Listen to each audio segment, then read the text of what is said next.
Welcome to What Do You Say? The podcast that peels back the layers of remarkable individuals to reveal their extraordinary sides and their incredible lives.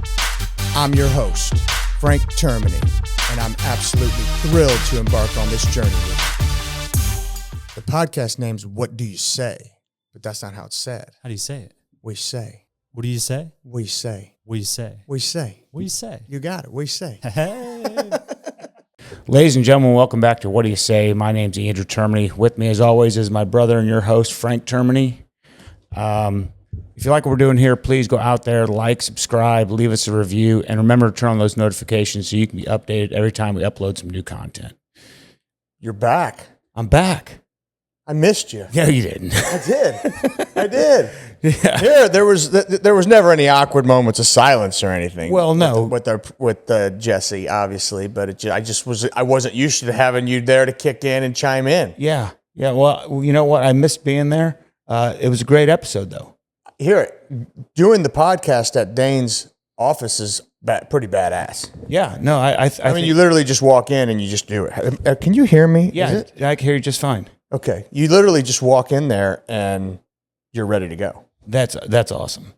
But I mean, it's comfortable to do it here too. So Michelle was talking. She said, "I thought you weren't doing any more podcasts at the house." I said, "I didn't say that." Yeah, we're just gonna. I said, we're going to eventually maybe not do any more. We're at the gonna try a house. studio. We're gonna do. She thinks the house is a mess. I didn't think it was. I mean, nobody could tell in the shot. Your house is never a mess. I mean, I don't think it's a mess. Yeah, I don't think it's a mess either. I think it looks. It's a house. You live in it. Yeah, I mean, she's a nervous wreck. You know how she is. You can move that up, Frank. If it's down, just move the arm up. There you go. And if it, I think that's better. well, if you feel uncomfortable about it, I don't feel uncomfortable. Okay. I just, for some reason, I don't feel like I hear myself as normal. Well, I mean, I turned the microphone down a little bit because I turned them up on the mixer. Okay. Well, here I've been excited to have you on. They say behind every great man is an even better woman. Truth. And as much as I don't want to admit it because he's going to listen to this podcast, he's a great man. He is an absolute great man. He's a keeper. He's definitely a keeper. Yeah. He's definitely a keeper. So, born and raised in St. Louis. Yep, St. Louis, in the suburbs of St. Louis. So about 30 minutes from the city. I grew up in Chesterfield, Weldon Springs area. We should tell them. I'm going to get to that. We're gonna get there. Okay. I'm going to get to that. All right. See, you've missed me chiming in. Here I am. I'm going to get to that. Okay. So we got Kristen Simone, wife of Anthony Simone, mother of 6. Lots of kids. We got a Hall of Famer, which I certainly want to get to that. We have Mrs. So my title is actually America's Most Beautiful Misses. So there's lots of different pageants, which if you've never competed in pageantry, you will not know that. Usually people think it's just like Miss America or Miss USA. There's a ton. So my title is America's Most Beautiful Misses. So you were competing against all married women. Yep, they didn't necessarily have to have kids. Didn't have to have kids, but all married. All right. Okay. So then you're a Hall of Famer at your high school. Mother is 6. And tell me the title again. America's Most Beautiful Misses. America's Most Beautiful Misses. Yeah. Okay, now you competed in that. You've competed in several pageants. I have, yeah. So I got started in pageantry. 2019 was the first year that I did pageantry. The first system that I did was the Mrs. America system. And then from that, I kind of transitioned and I tried a few different systems until I found America's Most Beautiful. And I just fell in love with it because it's a system that really celebrates you for who you are and allows you to make the most of your year. And they don't try to mold you into anything else. And it's very much about glam.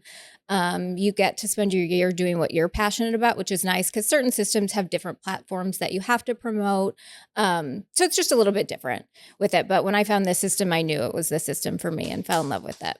And then last summer, I won the national title, and I actually am getting ready to give up my crown here in a few weeks. Yeah, so I get to go crown the next girl. So nice. Do you get to I guess what I want to say, could you have competed again in this pageant and kept it? No. You don't get to do that. Well, why? That's not a stupid question. No, I mean, we want a repeat. It's a dynasty. Not, Right. It's not, no. It's not a dumb question. There's so many people. There's a lot about pageantry that people really don't know or understand about it. It's a lot of them are very platform based, so very community service based, getting out there. Pageantry is probably one of the best things that I've ever done. I've met my best friends through it. A lot of people think the girls are going to be catty.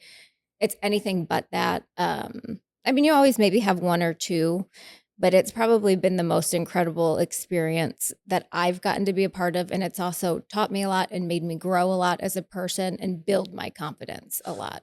So let's I like to go chronological. Yeah. That's how my brain works. So tell me the high school you went to in St. Louis. It's called Lutheran High, St. Charles, Lutheran St. Charles. not Lutheran North.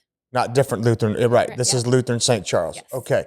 And you were an athlete. I danced. Now That's an I try athlete. it. Yes, but I tried a little bit of everything. I mean, we can't do it.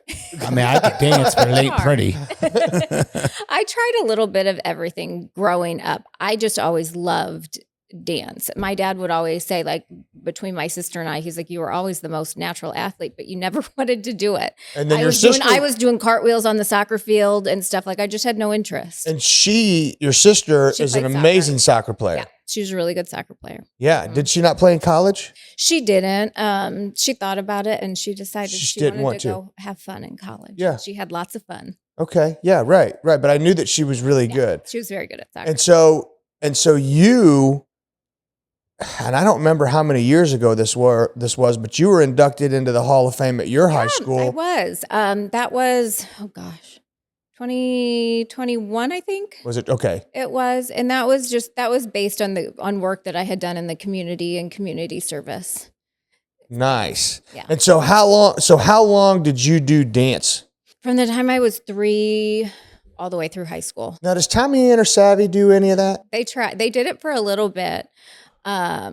And it got to the point kind of where they went, they really pushed them to be competitive and due to the competition. And I just wasn't ready to do it. So yet. that's what I was going to ask you. When And you were younger dancing, was it like a freaking cult? Not like what it is Like now. it is now? I mean, they're like fucking. No. And I couldn't stand it. Like some of the moms there Oh, dude. and the way they would talk about other people's kids, it's like, I just don't understand this. I don't want to be a part of it. It's not who I am. And so when my girls I've heard said- stories. Oh yeah. They can I've be heard mean. stories. Yeah, it's When my terrible. girls said that, they were like, "Nah, mommy, we want to do something else." I was like, "Yep, that's fine." Which I never thought I would say because I was a dancer and I love dance. But I love watching them play sports. Here, Gianna did cheer. Yeah, kind of the same thing. I hated it. Yeah, I mean, you would literally travel all over the country in their what's the word I'm looking for? Their routine.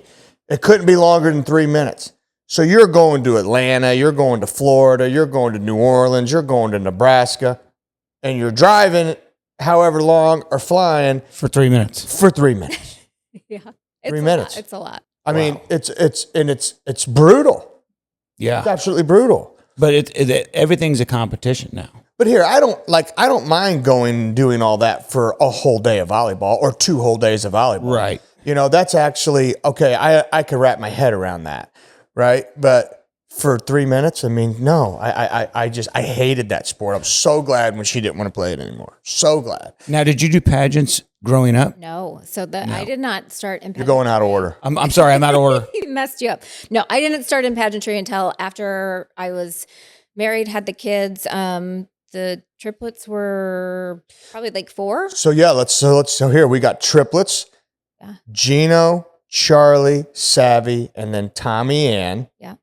Okay. And then we got Charles and Jay. Yeah. Triplets, Drew. Triplets. Then a pageant. Lots of kids, and I actually Go for 1 and get 3. I know. Did you want twins or? Sure. I mean, yeah. Yeah. I mean, kind of. It never bothered me. But the funny thing is I remember when we had Tommy Ann, when I was pregnant with her, going to the doctor's office, I saw a mom that had twins, and Anthony, I looked in one time and was like, "Gosh, could you imagine if somebody had triplets? I mean, what do you do with them? You only have 2 arms. I get how you can do twins. You know, what do you do with Man-to-man defense. Well, I right mean, there. and there we were. Now you're in. Man-to-man. Now you're playing zone. You play zone. We had to play zone. You had to play zone right away. Because we had Gianna already. Yeah. You know, Yeah. and then you had here, Ross Joseph. Let's see. when Gianna was born, Ross Joseph might have been 12, Nina might have been 10. And then the twins, Ross Joseph was about 14 and Nina was 12. So, I mean, we had it all, the whole spectrum. Yeah, you're outmatched.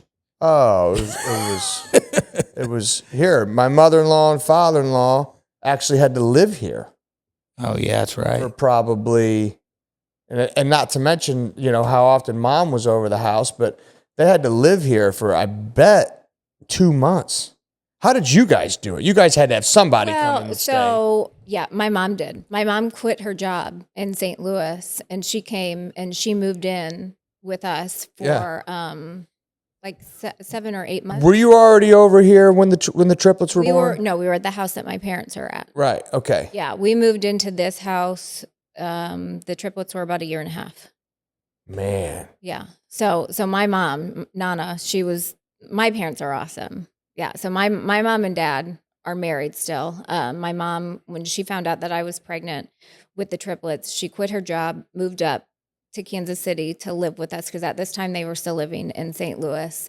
Stayed with us for like 7 months, and then went back home. Yeah, and I remember when my mother-in-law and father-in-law left to go back to Branson, Michelle cried and cried. Yeah. I mean, Michelle cried when she found out we were having twins because I was very excited, and I kept telling her because when after Gianna was born, I said, "Can we have one more? Just have one more." And she finally agreed to it. And I'm like, "You're going to have twins." and I said it. If I said it one time, I said it 100 times. I just kind of kept speaking it over us. And then sure enough, we go to the doctor and the doctor seen her in the waiting room and said, "I want an ultrasound on her before I see her." So the nurse grabbed her and brought us back. And as soon as she put that thing on her stomach, the nurse goes, "Oh, twins." And Michelle goes, "You're fucking kidding me." and the nurse goes, "No, look, baby." They referred to him as baby A and baby B. Baby A and baby B. And I just put both my hands in the air. I was all excited. And she cried and cried for like 2 weeks, I did too. So I get that. Yeah. I mean, she was like, "How are we going to afford it?" I'm like, "We can't afford the 3 we got." Yeah, right. Shit. You Right. got 2 more, doesn't Figure matter. it out. You couldn't afford 1 more, so who cares if it's 2? Right. If you were worried about that, you never have kids. So you just figure it out. So then you go to Jewel. No, I never went there. I went to UMKC. So the whole reason why I moved to Kansas City is because I was accepted into the 6-year med program at UMKC. Oh. So I graduated high school on a Saturday. I moved to Kansas City on a Sunday. I started classes on Monday. And then you didn't stay through it, obviously. I did not. I did it a year, and it's brutal. It's brutal. It's so brutal. I did not enjoy it at all. And I always I either wanted to be a plastic surgeon or an anesthesiologist. It's a ton. Anesthesiologist. Oh my gosh, I loved it. Like that's what I loved. I always because loved you get it. to just put your patients to sleep. You do. You don't have to listen to them bitch or nothing. You just put them right to sleep. But just the amount of school and loans and everything, and I knew I wanted to have a family, and it just didn't align with the things that I wanted to do. So I switched to nursing. I met Anthony though That's where I was going. summer when I was here. So I actually had a class with one of his cousins, Andrea Lackey. Got it. Was in my class, and I went out with her one night, and he happened to be at the Caddy Shack where she took me, which is Anthony's uncle's bar.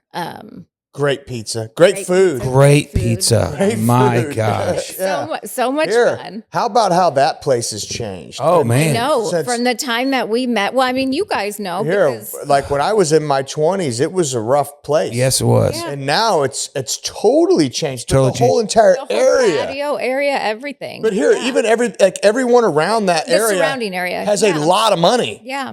And 25 years ago, that wasn't the case. Like No. you ain't moving down to the north end or down in that river market area unless you got some serious jack. I mean, you got to be. Yeah, you got to. The houses are. You ain't getting into the north end, and the houses aren't big for under $250,000. No. Maybe more. Oh yeah, It may be more. I would say more. Yeah, and if you're going to get one of them lofts down the river market, you'll spend $1,800 a month on it. No, you're too low. Too I low. think it's probably more. Yeah, It's down there. it's. Yeah. I know some guys that live in the River Market, and they're talking about $2,400 a month. That's absurd. That's absolutely absurd. Yeah, Yeah, that is absolutely crazy. God, that's a lot of money. right. It is for somebody that's, especially It's probably a single person, right? well, Maybe a couple. a couple, but they're young, and buying a house would be too expensive, so they rent, and they get hammered with $2,400 a month. They get crucified. Right. So you go down to the Caddy Shack, Yeah. okay, and that's where you meet Bear. Yep, I met him there. We talked the whole night, and then when I was getting ready to leave, he shouted across the bar, "You're going to leave without letting me get your phone number." And I said yes, so I left. I left. He obviously made an impression on me because I made Andrea call him a few nights later when we went out, and he drove. So he was getting ready to start 2-a-days, and you know how Bear is about football. I get it, Very yes. intense, very dedicated. So he was at home. He was at home at the Liberty House. Right. We went down to the Caddy Shack. She called him and asked him to come meet us. So he drove all the way down, got my phone number, and then drove all the way back home. And then we've been together ever since. Oh my gosh. You got him out the night before a 2-a-day. I don't know if it was getting ready to start, and I can't remember if it was. It might have been. It was probably we were probably out like on a Thursday night. So he was probably getting ready to start maybe like that next Monday. And then dated all through college. Dated all through college. We're not gonna let if it ain't the truth, it's the truth now. Right. For sure. For absolute, we're not gonna let the truth get in the way of the good of a good story. That's how we're gonna roll with this, and we're gonna hammer him about it. Yeah. The only woman that will get you out before 2-a-days is your wife. There you go. What else? Hey, listen. Hey, I ain't mad at him. Hey, me either. Me either. So But he didn't stay. I'll tell you what. He drove down. I walked outside the bar. This was when he had his Harley truck. Got out his Nextel phone. I gave him my phone number, and then he went back home. So he didn't even stay. He's about his business. That's- He's strictly business. I am not shocked by that story. No. Even a little bit. Yeah. I'm not shocked by. And then dated all through college. And Yeah. so then, how long did you date before you got married? 6 years. 6 years. So then you guys probably got married around what, 28 2010. to 2010. Mm-hmm. 2010. So he was probably about 28 years old. No, I was 24. He was 26. So he's 2 26? years older than me. Okay. Mm-hmm.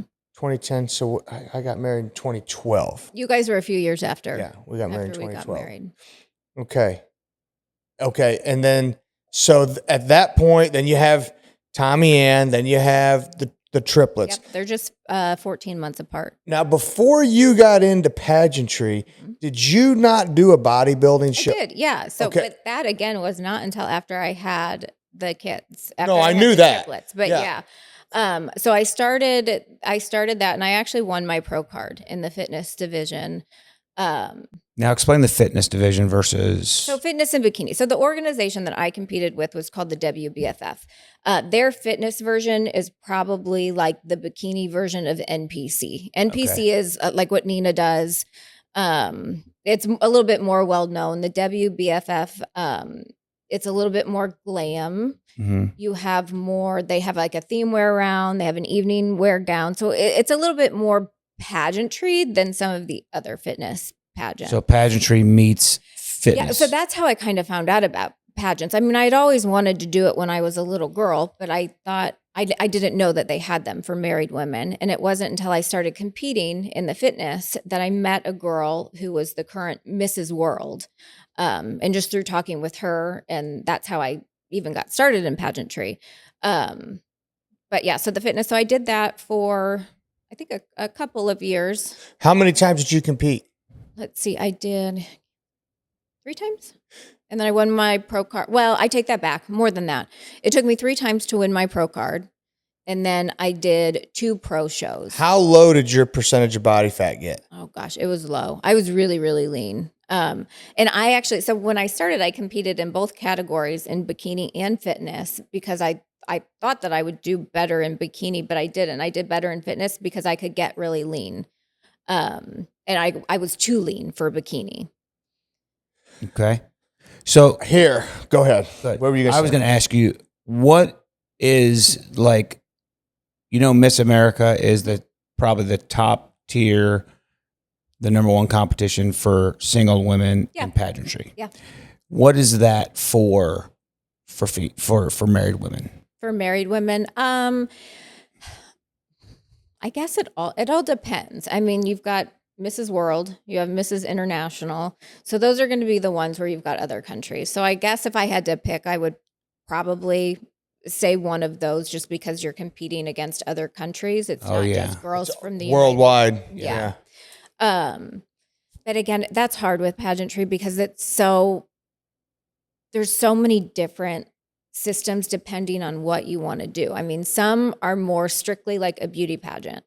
Some are more focused on community service. Who's raised the most money? Who's gone out and done the most in their community? And they don't really care about maybe the glam piece and the beauty piece. And then you get some that are a mixture. Okay. So it all kind of depends what you want out of it and what you're looking for. So when you're graded for your pageantry, like a scorecard, right? Yeah. Yep. So you get, and depending on the system, there's different categories, but typically it's interview.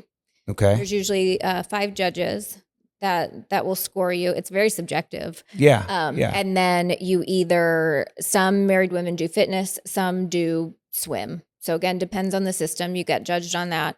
Then you get judged on evening gown. And then the top ones, depending on what the cut is, it's usually like the top 5 will have a onstage question. So you have to qualify to get into these. Yeah. And then once you qualify, then you're judged again. Yes. So you have prelims. So prelims is How many people are you competing against in prelims? Again, it depends on the system. It could be, I think the most that I've ever done was like 52 women. It's a lot of people. Uh-huh. Now, are there some of them that you look at and you're just like, you got no shot? I mean, you probably shouldn't answer that question, but I mean, I got to think that happens. Like, I mean, here, I will tell you, like, there seriously. are some women that get into You shouldn't wear the midriff shirt. Not body shaming. I'm Frank, sorry. I'm Frank, sorry. We Kristen. shouldn't wear the midriff shirt. there are some women that get into it that you can tell and that have no expectation of winning, and that's not why they're doing it. Right. And then you've got other women that take it very, very seriously and put everything into it. Sure. So you can kind of tell with the ones that do that and the ones that don't. But I want to go back to this bodybuilding. Yeah. Okay. So tell me, so I've listened to, Steve, I've listened to Steve Raylos, Nina Raylos, Tony Cardello. I'm trying to think who else. At your office. Huh? Oh, Zach Strum. So these guys, it sounds to me like that is fucking miserable. It's hard. Like, did you have a psychological component to it at the end? Like, I hear, there's issues with, sleep deprivation. There's issues with, anxiety. There's issues with sex drive. There's issues with all that stuff. I actually heard their sex drive plummets into the abyss. I could see that more for men. I could see that with men. I never had those issues. I mean, I'll tell you here, the hardest part for me was after the show is the gaining the weight, because you work so hard to get that lean and then to think about having to like rebuild, and it's not sustainable. Okay, it's not meant to be sustainable. And you know that in your head, but when you work so hard to see the scale go down and lose all of that, and then like you see it go back up. So that's probably for me what was the hardest. Okay, but let me ask you something. If you took a picture of yourself right now in a swimsuit and you compared it to the pictures of you when you were competing, do you really not think that you look better now? Yeah, I mean, because it's a different look. It's hard. Like, I mean, your face gets sunk in. Here, I just came out. You don't look healthy. Here, I'll be honest. I've said it before, and I respect the grind, and I respect the discipline that it takes, because these guys will eat cod 3 times a day for 6 weeks, and get down to 2% body fat. But they step on stage, and they look like shit. They look emaciated. Well, not emaciated. That's not really a great word for them, but because they're. I'm just they're like, huge, you can tell it's not. I mean, it's not a sustainable thing. You don't look. Steve walk around at like 200 pounds to go on stage, and then normally walks around at 250. He looks way better at 250. I think so too. He looks way better at 250. You hear that, Steve? Yeah. I'm not going to say it to your face. No, don't say it to your face. You're a very big guy. But seriously, you Right. know, I'm like, that's just so bad for you. And I think men's bodybuilding, they put themselves through a different supplement do. regimen Yeah, they do. that is a little bit more toxic on their body. They do. And I got out of it because the organization that I was with, for me to be competitive and for me to place, I would have needed to put on a lot more size. And for me to do that and to compete in the category that I was in, I would have needed to do. Take a 70-year-old that loses a ton of weight. It still, even at that age, it makes him look even older. Mm-hmm. You know, so weight loss, I mean, it ages you no matter what. I don't necessarily agree with that. I will say It depends. I at think if you do it the 275, I look wrong way way- older. You were 275? Yes. Were you really? Yes. And I felt like that aged me. I think there's a certain point where your skin's elasticity doesn't bounce back and you're, 70 and you lose 60 pounds. I mean, yeah, you're going to look older. Yeah. But I think if you're young enough to lose Still weight, maintain some skin elasticity, turgid I think skin. you actually look younger. Yeah. So that's my take on it, Frank. Yeah. I think, you got you got something there. You got something there. But I just seen some of the people like our dad's age lose weight, and it's like, man, they look so frail. Yeah. No, I agree. Well, and here, but you know what, though? How are they losing weight? Sometimes it's because they're not sustaining their muscle mass. They're not. No, they're 100% which is going to make not. you look a lot worse when you Yeah. don't have that muscle mass. Yeah, you might be losing fat and you're seeing the scale go down, but when you lose that muscle mass, that's when you start looking not very good. Yeah. Yeah. No, you're right. These are, That's people and in their that 70s. in bodybuilding is a real delicate, and fitness, however you look at it, either way, that is the balance. How to cut fat and not lose strength and muscle. It's hard. I have never been able to. And you don't even like trying to lose fat and maintain muscle. Yeah, Like when you do those, It's hard. Yeah. not even gain muscle, but just maintain maintain it. it, Like, it's the hard. machine they Yeah. do at S2, because like I'll lose weight but by default, there's always a little bit of mass that comes off, lean yeah. mass that comes off with it. Yeah. Even if you're going to the gym and working out, because the bottom line, if you don't eat enough, and most of us don't, Most of us don't eat enough protein. you're not gonna maintain lean mass. Eating is a pain in the ass.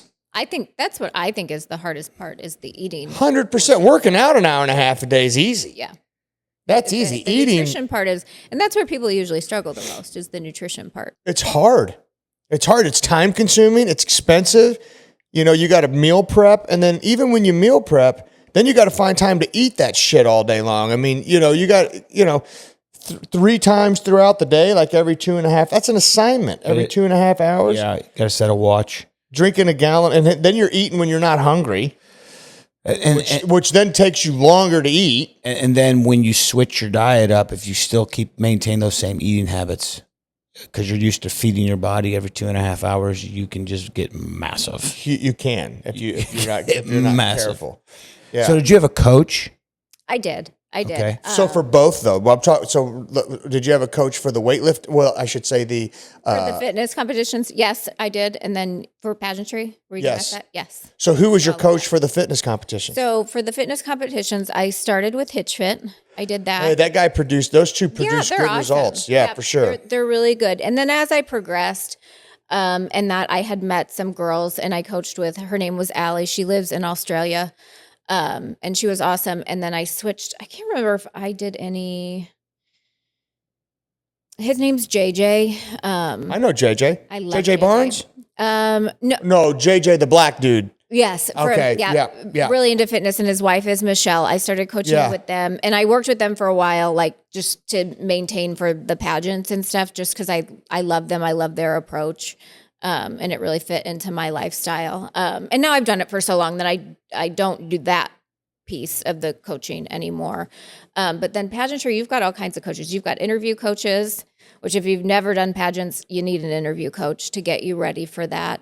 Really, it's that intense. Well, yeah. And I think, and here, the other thing is you've got to learn how to talk about yourself, which I think for women can be really, really hard. You don't want to and you're not bragging about yourself, but that's what you feel like you're doing. Like you're putting yourself on this pedestal. So you have to know how to be able to do that humbly, but also just be comfortable doing it. But I'm sure they're asking you questions to prompt you. So they ask you questions. So at the end of the day, sometimes, so you fill out a judge's bio sheet, okay? And there's certain questions that are on there, but you may have some judges that don't ask you anything about that. But here's what you also have to learn how to do. You've got to learn how to turn that conversation to be able to get your points across in 3 minutes. Usually you have 3 to 5 minutes with each judge. And sometimes, depending on the style of interview, it might be a little bit different, but you don't have very long. But you have to figure out how to turn this conversation around. If you didn't ask me about anything on that paper, or if I wasn't able to tell you why I'm the girl, why are you picking me to be the national title holder, you're not going to win. So you have to be able, like here, a lot of times for me, because I have so many kids, people will get stuck on that, or the fact that I have triplets. People will get stuck on that. So I have to figure out how am I going to turn this and spin this so I can tell you, yes, I have all of these kids, but I can do that job. So I had to learn how to be able to redirect them and say, yeah, I have a really large family, but I'm so incredibly blessed to have such a large family because they support me. And it's because of their support that I'm able to travel. I'm able to promote this organization. I'm able to bring them along with me, and we've made it a family thing. So which is a big. You're passively steering the conversation. Yes. You need to take charge of the conversation. You don't want them to know you're taking charge of the conversation. Yeah. It's you indirectly. You're taking charge of it. So you need a coach for that. If you've never been on stage before, you're not comfortable with that, it's really good to get a walking coach because it's very different. Your gait changes. Yeah, and it's just different. I mean, learning how to walk in a gown and heels and just like the flow of thing and poses and just different things. So that once you've done it for a while, and if you're comfortable, you probably don't need one. But to start with, yeah. How you think you look, and then you look at yourself in a photo. It's like. Yeah. You ever seen those videos on Facebook? I saw one the other night, when it was like how you think you look dancing versus how you actually look dancing. Yeah. And, I mean, those are funny. Oh, absolutely. Those reels are funny. So I could imagine, but hold on. You probably have to film yourself. Yeah. And then. And send them in and stuff. Because I mean, to correct yourself too. Oh, yeah. Yeah. You have to have some type of visual feedback. Yeah, right? It's really good to do that. And if you can't find one locally, there's tons of resources where you can do it with online coaches and stuff. And that's the other thing. Different systems want different walks. So you kind of really got to know about the system and what they're looking for and what they want. It's pretty intricate. It is. It's very time consuming. And then the onstage question, when you get to that portion, you have to be able to answer that. So do you know what the onstage question is going to be? Nope, That's unnerving. Yeah. Oh my. You have no idea what it's going to be. And I will say. I mean, I would be sweating. The only thing I'd be thinking about is what are they going to ask me? What are they going to? Now, wait a second. So, do they ask everybody a different question? It depends. So, the system that I'm at, you can maybe hear what they're asking the girl before you. So, and then they'll usually if they do that, they'll usually put like headphones so you can't hear. The system where I compete, everybody gets a different question. I have been at pageants before where they've gotten the same question. Give me a question they've asked you. So the question that they asked when I won was, are women or men more basically it was, are women or men more critical or essential to society? Oh my God, that's a tough question. I don't think so. But I mean, here, I think, no, they're asking it's not a I don't think so answer. That's what I'm saying. I don't think it's a tough question. But I'll tell you here, I spoke from my heart. Like that question, and that's Bear's advice. Like Bear was always like, Kristen, just, the answer, speak from your heart. That one dude will tell you that it's a woman that, we all came in this world through a woman. So here, hold on. I'll tell you, you want to know my answer? I would love to know your answer. Yes. My answer was that I think, number one, we need to be thankful for the men that are standing by us, because without them, we wouldn't be standing here, and we need their support. We need each other's support to be able to do it all. And then I went in and I talked about how, I don't want to get to the top alone. I want to get there, and I want to be standing there with everybody and see everybody reach their goals and their successes. So you kind of have to, again, same thing. You have to know how you're going to spin this and turn this a little bit. So are you? Here, I'll give you this one. This is a great quote. This made me think of this. This is a guy named William Golding. And he said, I think women are foolish to pretend they are equal to men. They are far superior and always have been. Whatever you give a woman, she will make greater. If you give her sperm, she will give you a baby. If you give her a house, she will give you a home. If you give her groceries, she will cook you a meal. If you give her a smile, she will give you her heart. She multiplies and enlarges whatever is given to her. So if you give her any crap, be ready to receive a ton of shit. That's good. And I don't know who William Golding is. He could be a psychopath, but I mean, this is a good quote. You know, I mean, we probably ought to know a little something about the author, but you understand the kind of thing I'm talking about. But so your answer was. I mean, here to me, I wouldn't be the woman that I am today without Anthony. And right. I don't want to be. Am I capable of doing all of these things without him? Sure. I can do all of them, but I don't want to be. He's the head of our house. Period. Right. And I want him to be that way. I don't, and he's never treated me as anything less. I mean, he's always lifted me up and everything. And so to me, you need that support system because that's what's going to make you great. Here, like I said at the beginning, you know, there's no great man without a great woman, and that sword cuts as wide as it does deep, right? Mm-hmm. You know, I think that's a tough question, just because, there's a completion between the two sexes versus a competition, right? So to say which one is more instrumental in society, it's like one can't function without the other, right?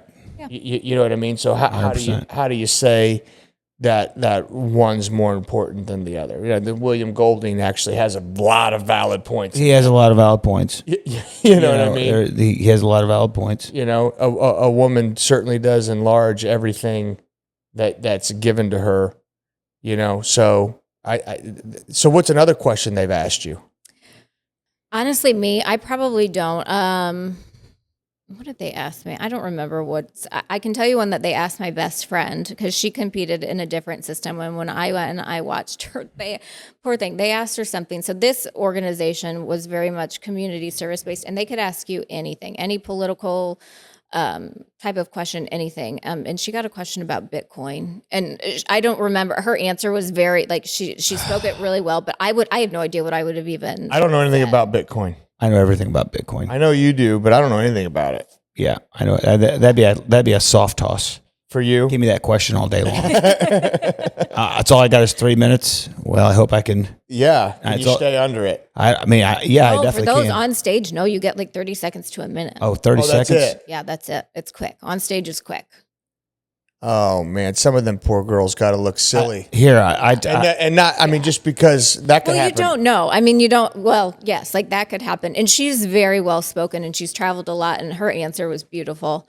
But like, if I would have gotten that question, I probably would have had to turn it into a joke. I don't know because I don't know anything about it. I think you just got to be honest. Yeah. Yeah, I get it. You just got to be honest. Say, I don't know. I don't know anything about. I'm not well versed in the cryptocurrency space. I'm not on crypto Twitter. Are you on crypto Twitter? Well, Twitter, or X, but that's where all the crypto financial stuff is spoke about. If you want to know what's going on in cryptocurrency, that is where you go. And actually, nowadays, financial markets too. It's really the platform for financial markets.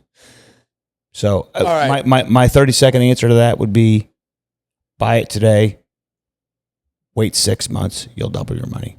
That's the answer. That is as simple as it gets. After that, I can't help you when to get out. I can't help you. I can't tell you when to get out, but I'll tell you this much.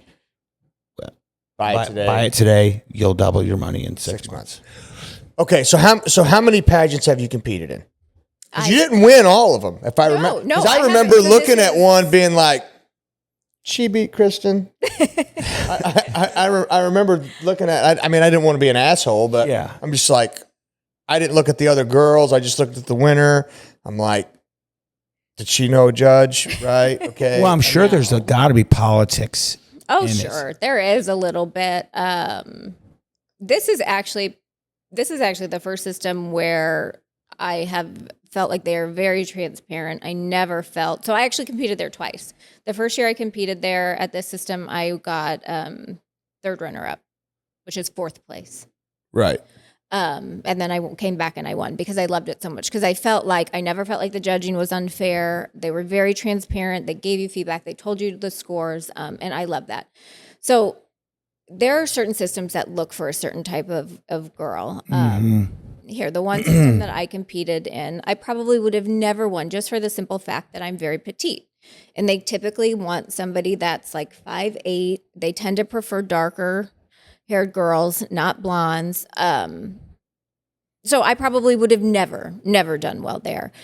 So you kind of have to look at that when you're doing it. But I did Mrs. America, Mrs. World, USOA, so five different systems. 5 separate systems. 5 different systems. And repeated in one system twice. Excuse me, competed in one system twice. Correct. Okay. Correct. And you've won just one.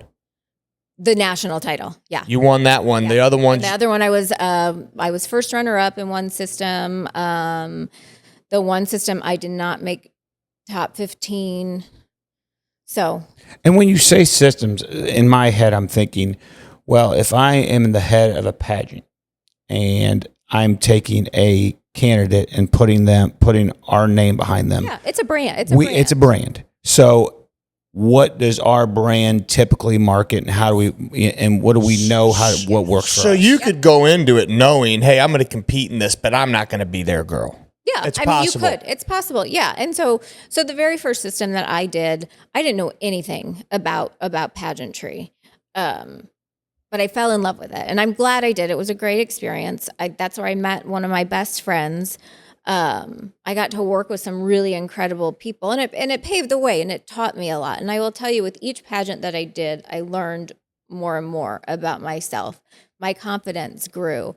I used to be terrified to talk on stage and to be able to have do something like this would have been hard for you. Yes, for sure. And to have like the attention on me and stuff. And now it does not bother me at all. And I also don't really care what people think about me anymore too. So, and I think part of that, That's is a big probably deal. That's a big deal. Getting older and stuff. But it taught me a lot. It taught me a lot in how to do that. And I will always tell you that it is God's timing. And this was the time that God was like, this is the time for you. So this was the first pageant where everybody was able to come. My big boys got to be there. So I just remember looking out into the audience with them. And when I close my eyes, it's probably one of my favorite memories.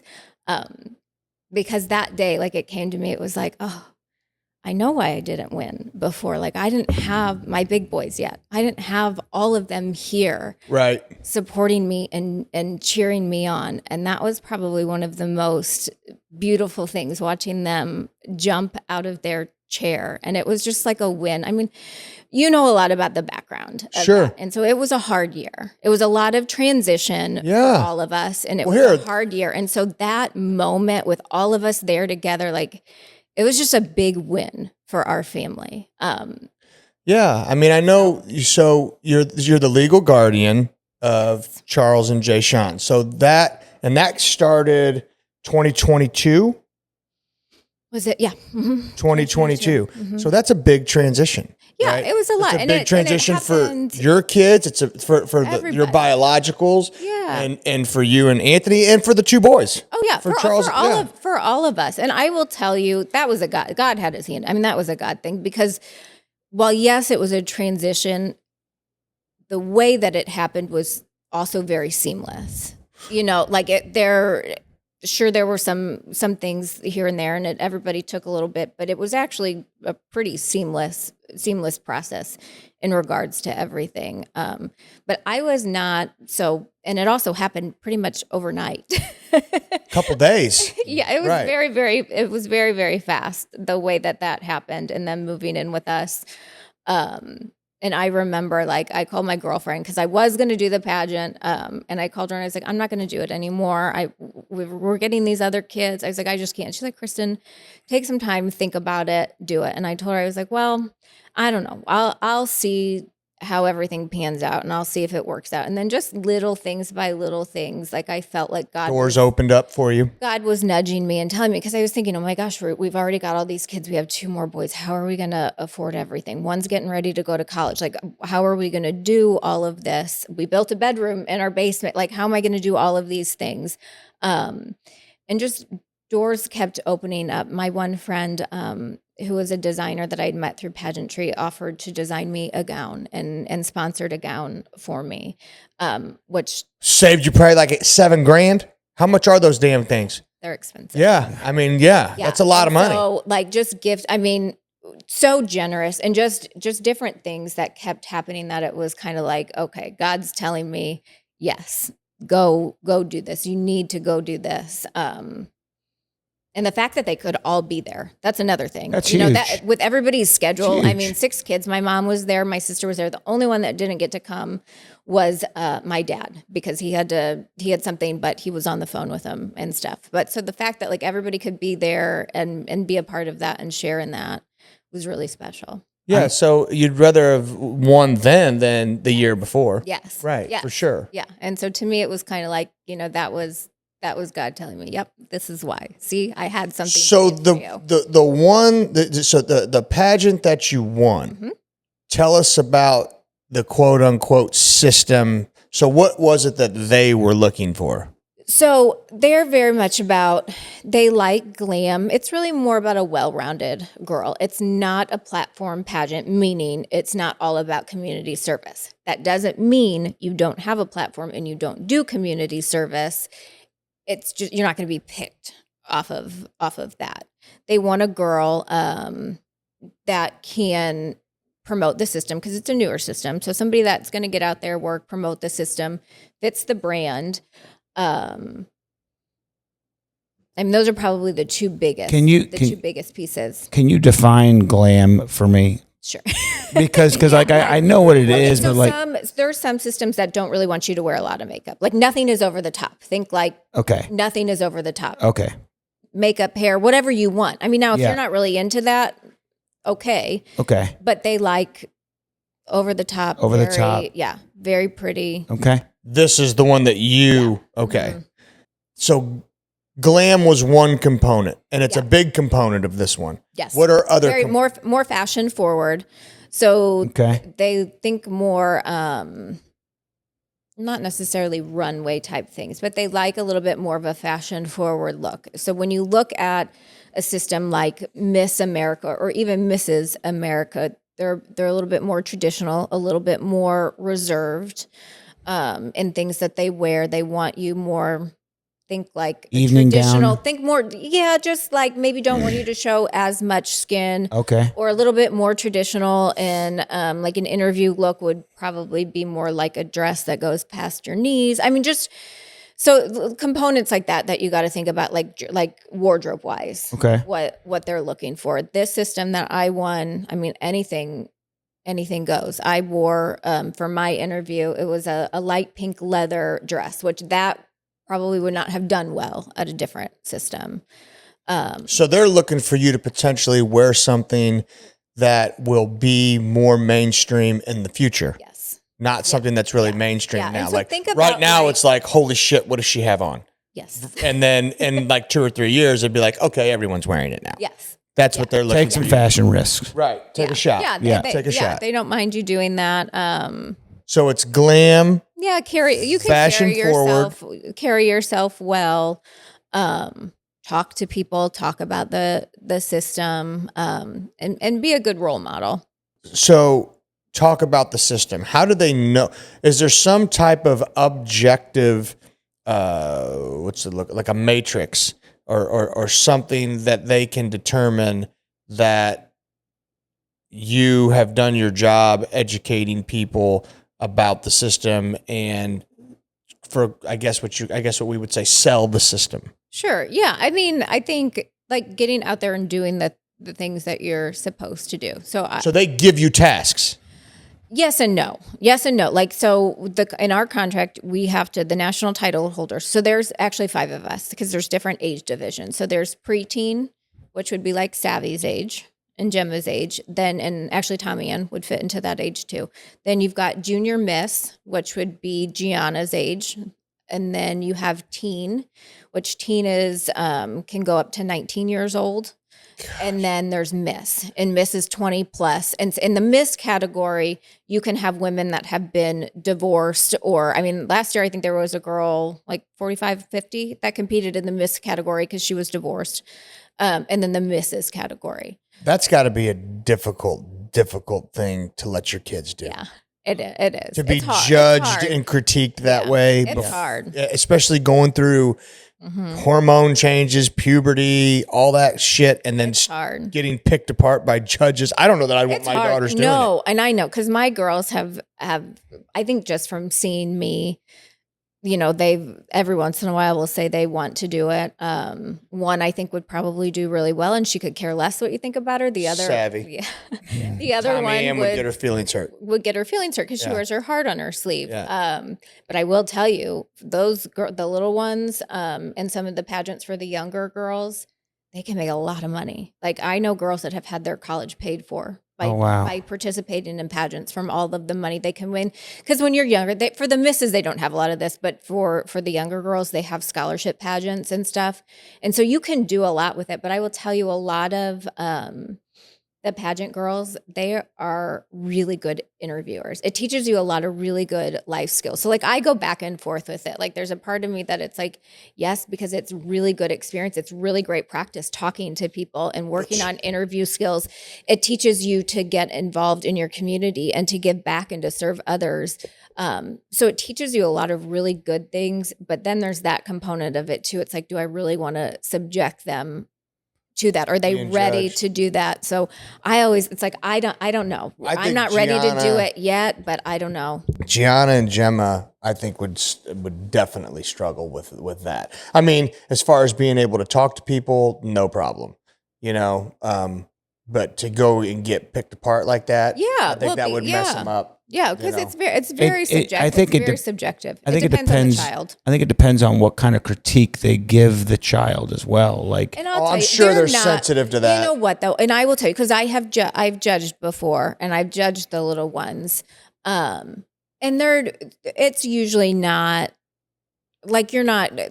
They may give judges feedback to the parents, but the feedback they're getting is like, have her smile more when she's talking, or it's usually very it's very nice. Yeah, it's not harsh, right? It's not harsh. Yeah. It's like maybe you know that dress wasn't appropriate for this age group. Have her wear little things like that isn't probably terrible, but it's still hard. Like here, I think about it as an adult, not winning or not being picked.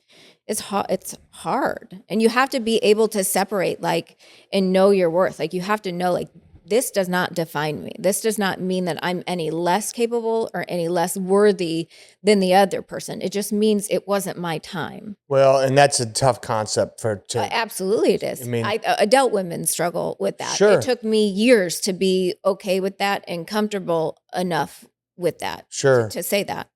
So yeah, that's hard. That's definitely a difficult. Now, do they fact check the adults? Like, you say you go in there and you're a great actress, and you just give them a rundown of my philanthropy is just enormous. I mean, my reach has been enormous. My impact in the community has been. You go in there and you sell the shit out of it. Do they fact check any of that? Yes and no. Yes and no. Okay. So it depends. There are some systems that the judges will get the information beforehand. So like they'll get the bio about the girls beforehand, so they can start doing some research and looking on the social media Okay. and stuff and seeing, hey, is this girl really doing these things that she has on her paperwork? And some judges will take the time to do that. Other judges don't care and don't want to take the time to do that. So it all depends. So it probably, I would say it depends, one, on the system, and two, on the judge. Are they going to spend the time researching the girl to see yes or no? Are they doing all of this? And then did the system ask the judge to do that? So you mentioned social, which kind of triggered something in my head. I'm assuming that everybody that competes in these has to have some sort of social media presence. Yeah. And Yeah. Oh, yeah. I never even thought about that. and I'd imagine that there's probably another aspect of it, that if you want to compete at a high level, you may get somebody to run your social media for you. Yeah, absolutely. So you don't have That to. has to be a huge component. It is. It's a big component. And yes, they do have people that can run your social media for you, and it all just depends. But yeah, that's usually something, especially in today's age, that is taken into consideration. If your social media looks like OnlyFans, you're probably out in a lot of places. Yeah. Right. You know what I'm saying? Like Yeah. so you want your social media to be as polished as possible. So when you go in there, they've probably done their research, and you To look at all that. Yeah. Yeah. Yep. I'd look at their brand of the gals that they've And that's one of the things that a lot of coaches will tell you to do. Go look at the past winners. Yeah. Now you can't go in and like be exactly like them. Right. But look at what they did and kind of see if there's a trend of what they pick in their winners. And then maybe you post a little bit more about this, because the past 4 winners have all had this kind of stuff and content in common. I mean, you're not lying. You're just highlighting those aspects of your life that you may not have highlighted before. Yeah. Yeah. You got to go watch game film, Frank. You're watching film. You're watching Pretty film. much. You're Pretty watching much. film. I I mean, that's some serious shit. There's so many layers. There's a lot of layers. A lot of layers. There's a lot of layers to it. So then what type of community service did you do? So I did a little bit of everything with this. I never like to say no. Like, doing things with our family, all the things that we did with the Simone, with the golf tournament and all of that kind of stuff. So this system, you kind of get to do what you want. I did a lot of fitness related things just because that's what I love and what I'm passionate about. So I partnered with Cycle of Heart a few different times. And we Now, did what Cycle of Heart? Anna, she combined with somebody else now, but it's a spin studio. And so we would do a workout class there, and the proceeds from the workout would be donated to various charities. I did work with Women's Refuge House. I don't know if you're familiar with them, but it's a Catholic organization actually that helps women that are homeless, that are pregnant, get back on their feet. It gives them a place to live and helps them to just get back on their feet, find a job. So I did some work with them, which I liked. I wouldn't mind getting. That's in Kansas City. Yeah, I wouldn't mind It's called getting them Women's on. Refuge. Yeah, they're really, actually the mom that does a lot with it, her son is in the triplets class. So in the twins class and the triplets class. Really? Now, is there any community service that just really spoke to your heart and you're like, I could see myself doing more of this, because you're getting a lot of exposed probably to a lot of different community service aspects. So I always love, I think here, probably my 2 passions is I love helping kids. I would do anything for them. So I love doing that. And then I also like the fitness aspect, and I specifically like helping women. Yeah.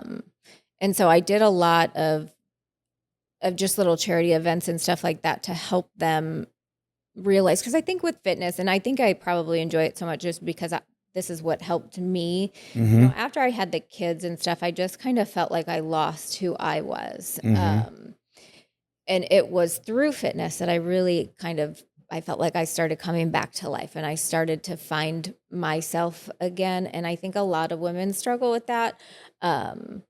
And so just helping them to realize their worth and be able to look at themselves in the mirror and like see that beauty that I can see in them, like Yeah.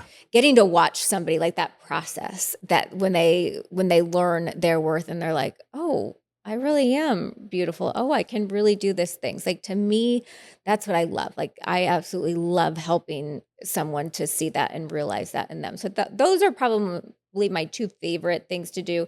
And that's come in different forms. That's come through working out. That's come through, I think we did a photo shoot one time where they did pictures and like you held up on these photos, like this card of what you wanted to be, like a word, like worthy, capable, anything like that, which was really cool. So let me ask you this question. When you're going to speak into a woman's life and they know that you've been in pageants, there might be a preconceived notion of what they think you are. sure. And how do you disarm that? Because Oh, there's so you mean there's like- a negative connotation probably for Yeah. some. For, Sure there are. You know, Sure there is. and, Yeah. and how do you disarm that and kind of get them to get that notion out of their head so they can actually hear what you're trying to actually say? Sure. And I think with me, like I've had people tell me, they're like, oh, I didn't know if I could approach you and stuff, but like I will greet you with the biggest smile and the biggest hug. So I always try to talk to people like that. Like I give them a big hug and a big smile. And I'm one, like, I want to compliment you. And like, I can see when somebody maybe is struggling with that and maybe they don't get a lot of compliments. So I always try to make it a point to compliment somebody, everybody in the room, so that they are like, oh, she noticed me and can see me. Yeah. And to just sit and talk with them. I mean, to me, I don't think that anything can beat being kind to somebody. Yeah. And that to me starts with probably like a simple smile, a hug, holding the door open. It's like, it's the little things I think that you start to do that. Yeah. So you've mentored how many different women then? Oh gosh, Frank, I don't know. That many?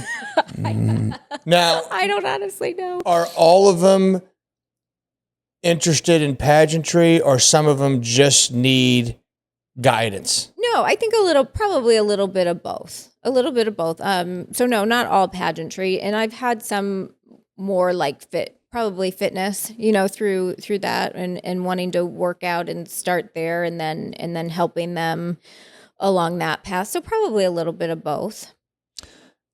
And I think a lot of people are scared here. Pageantry in Missouri, in the Midwest, is not very big.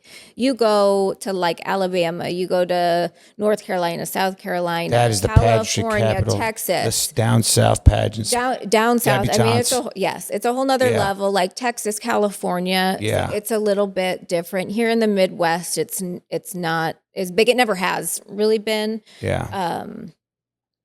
So you've had to travel on all these.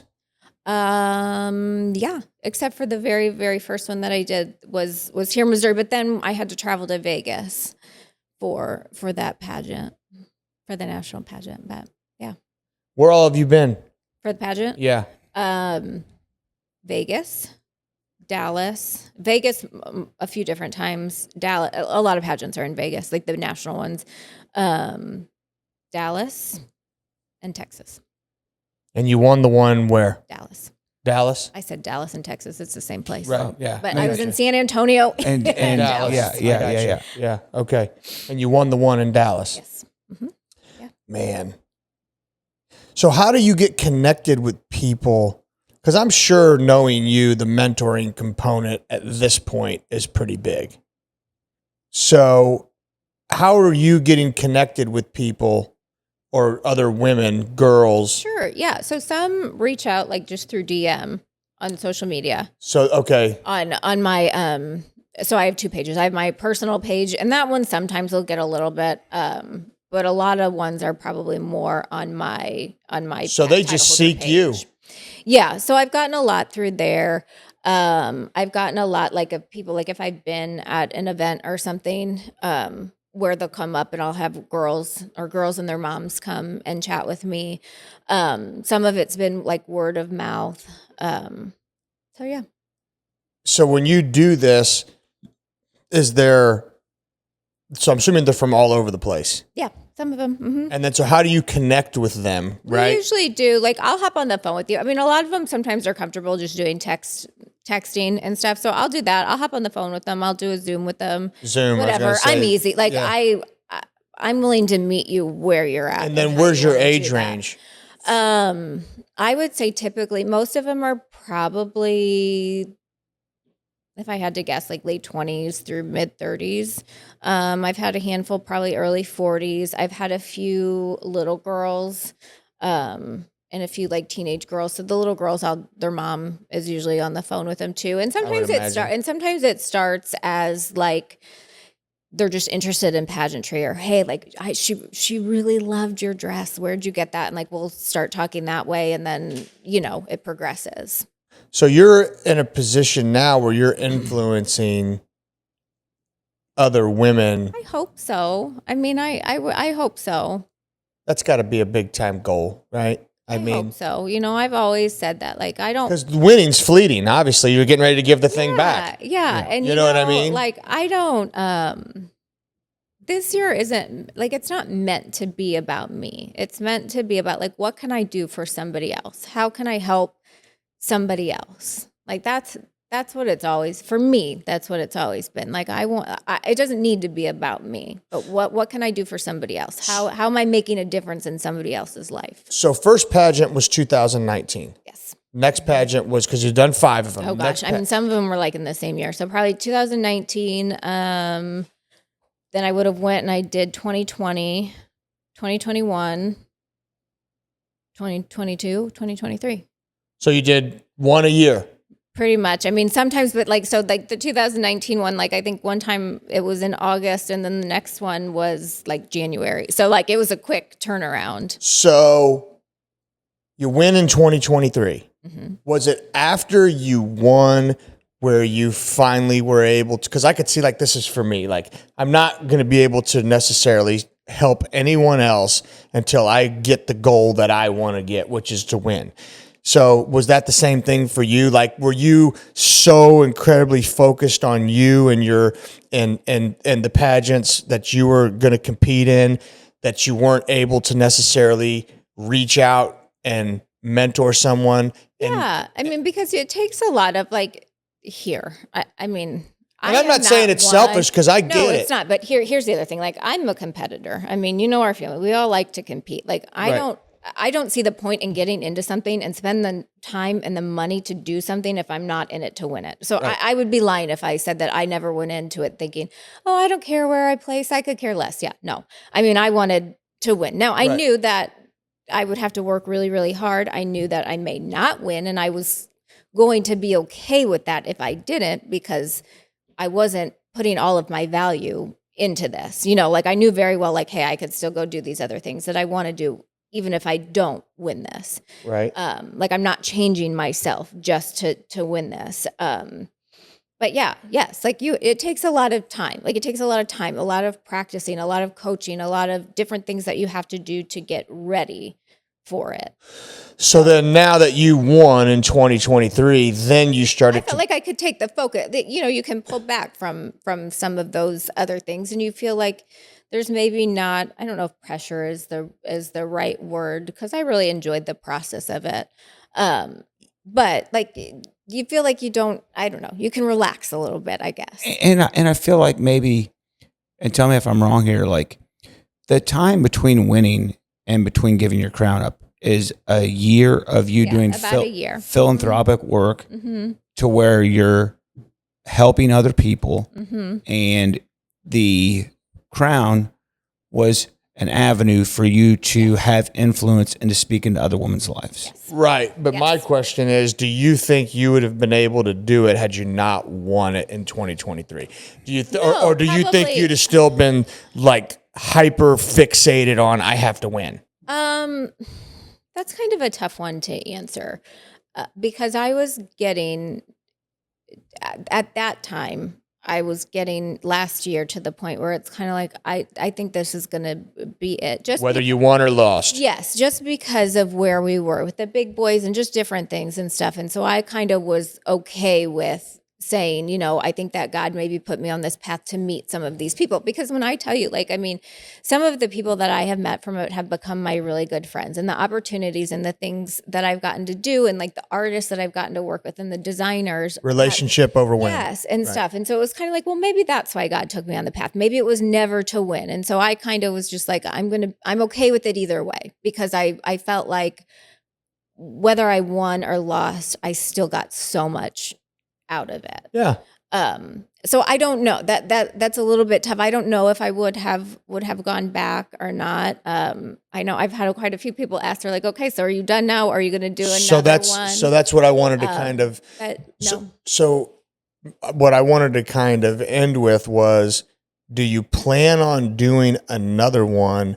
Number one. And number two, how do you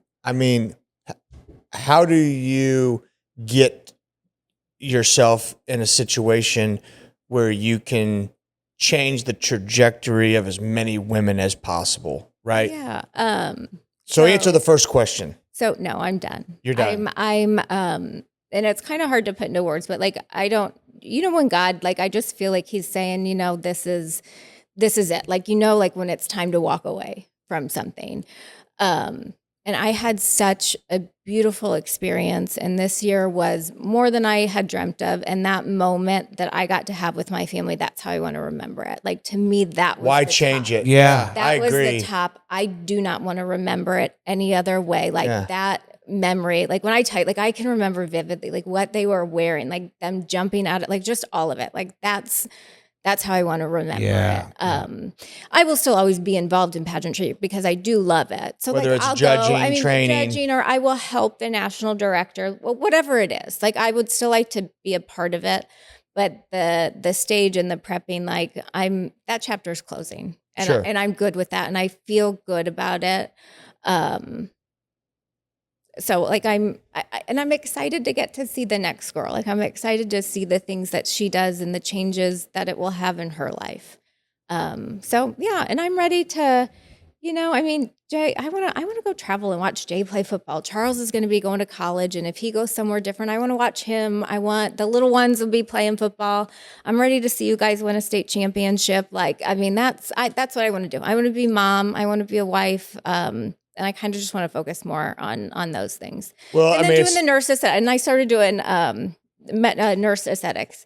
So right. Yes. Yes. So that's another whole avenue. that's a whole nother thing. So I wear lots of different hats. Sometimes a crown. But Well, I mean, but here at the end of the day, like you can, as a mentor, which, you know, me and all the coaches have kind of said, hey, we're not coaches, we're mentors, but you can get yourself to a point where you're so focused on the team and you neglect the people in your own house. yeah, You know, it's hard. I mean, you guys know. I've done that. You know, I'm like, here I'm, you know, going crazy. You know, I worry about this kid and this kid and this kid, and I'm like, wait, I got three living with me, Yeah. one that doesn't live with me anymore, and they still need guidance. You know, so if you're not careful, you could fall into that trap. You know what I mean? So I think that's you're making a smart decision. I mean, we did this together. They, you know, I could have never done it without all of them, without all of their support. And there were lots of times I got to bring like the girls with me. I think the boys maybe came a couple of times, but some of the things can be long, and they're not. They're, that, yeah. Charlie Gino's not going to into it, handle that no. very well. He's probably the most hyperactive of all of them. But and the big, I always thought the big boys would hate it, but they actually like thought it was really cool. Yeah. It's like really. But yeah, so I just kind of, I don't know. I want to focus on all of them, and you know, football season's coming up, which is always fun and time consuming, and I'm excited. You get for crucified during football season. I know you do. I know you do, because Michelle does, Yeah. and It's actually hard. the whole entire house. Because now it's that Michelle coaches as well. It's like my house is topsy turvy from It's chaotic. August till November when volleyball state's done. You know, and then hopefully we're still playing, but you know, then December you take a nice deep breath. Yeah, But- and that's the other thing. Like I want to travel. Like I did a lot of traveling this year for pageant stuff, but like I want to travel with Anthony. I want to travel with the kids. I want to travel with our friends and do those things. And pageantry is expensive. Oh my God. Yeah. It's How many expensive. dresses do you need? I know I told you this is my last question, but I'm going to keep fine. going. How many dresses do you need? Oh, a lot. A lot. I mean, so you're spending a lot of money on lot. dress. A Oh, lot. and then you got to travel. But the dresses are expensive, but the hair and makeup is expensive. Yeah, oh yeah, I The guarantee it. hair and makeup is really expensive. How much can they charge you to do your hair and your makeup? Yes. How much do you think? I can't. I don't even want to guess. go I'll feel- for a 4-day. So a week will be longer. So I'll give you 2. I'll tell you what a week would be and what 4 days would be. What do you think 4 days? This is hair and makeup. Now here, I'll tell you what they do. It's all day. So you usually have different events. So it's touch-ups throughout the day. They do your hair, they do your makeup, and then touch-ups throughout the day. Possibly if you have to change your hair, they'll change your hair. Well, I'm just thinking like if Michelle goes and gets her hair done, I mean, it's got to be a couple $100 to go get her hair done. I have no idea. Well, I know you don't. I'm guessing, but Yeah. it's good. I mean, I'm sure by the time you get it colored and the cut and the. Well, no, they don't color it there. They're not. No, they're not it there. coloring it there, Okay. right? Yeah, right. So But- because that's already been just to done. maintain it, and They're doing whatever hairstyle and styling it out. Like they could be curling it, straightening it, whatever. so they're with. I don't you. even know where to The start. whole time. They're there the whole time. All day long. All day. Usually. I can't imagine anyone's doing anything for under $100 an hour. So if they're 8 hours, it's $800. I mean, I was going to say at the minimum, at the low end, you're talking 30 or 35 an hour. I'm thinking. $35 an hour? I'm saying no on shot. the very, very low end, if you're taking it for a week, No but shot. That is absolutely you. I mean, you may have I found bet you it's $1,000 a day easy for the hair and the makeup. So it's for 4 days. So $4,000. I'm going to So say this is 4,000. $2,500 for 4 days. See? And that's actually on the low. That's on the low side. So then for like a week-long pageant, it can be up to probably 10,000. Now, if you want a stylist that does just you and nobody else, that's even more. If you want somebody that might take a couple, so it all just depends. So it's about $90 an hour. Expensive. Yeah, and I don't know that I want my stylist working on my competition. Well, some girls get like that, so they'll hire You know? somebody out, I'd be like, which is usually probably about 10,000, six to 10, depending on how long the pageant is. hey, I never did that. if I did have somebody working on my competition, I would slip them an extra 1,000 and be like, hey, make her look like the Joker on Batman. Oh my God. Oh, that's so yeah, insane. so it's expensive. That's just one of the. So one pageant could cost $6,000-7,000 by the time you travel. Oh, sure, yeah. So Yeah. maybe more by the time you travel, hotel, food. Yeah, Dresses. and some of them will provide some systems will provide food for you. Shoes. Some don't. It all just depends. But yeah, it's expensive. It's a very expensive sport. God, you know what? I'm glad you did well. Yes. I'm glad you met your goal. I'm glad that you Thank can you. walk Thank away you. comfortably and with a sense of accomplishment. You've met some people. Have some great relationships. You have, you can mentor your own kids. You could change the trajectory of other people's lives. And I think that, and I think they made a good decision. Well, no, I agree 100. They made Like a I good said, decision. I was a dick about the whole thing because I remember the ones you lost, and I'm like, well, thank but you. I'm I looking at. appreciate But hold that. on, I don't know what the judges are looking at. Like you said, some systems it has nothing to do with how you look. Because I'm looking at, I'm like, that girl ain't as good looking as Kristen. Well, Sorry. and thank you. That's so nice of you. That's so nice of you. But here, honestly, I wasn't ready. In my opinion's biased. I wasn't ready yet, though. Like I will tell you, there was a reason why I didn't win those other ones. And I wasn't ready yet. And this was my time. This was the year for me. This was my time.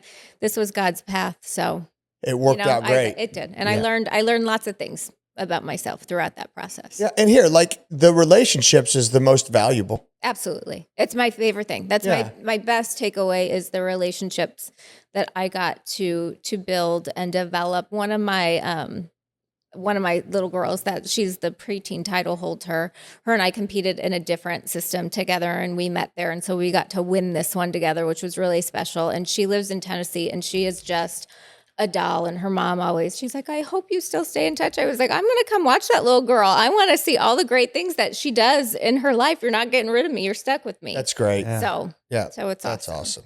Well, good deal. Well, thank you so much for Yes. being on. Thanks for coming on. Thank you. I knew, Kristen does pageants. Kristen's competing. I didn't know the ins and outs of it. Oh, It's you a knew you knew crazy shit about world. pageants. I knew shit about it. I I knew did nothing. too. You It's know a what? crazy And, world. and I didn't know about various systems and various pageants, and I had no idea.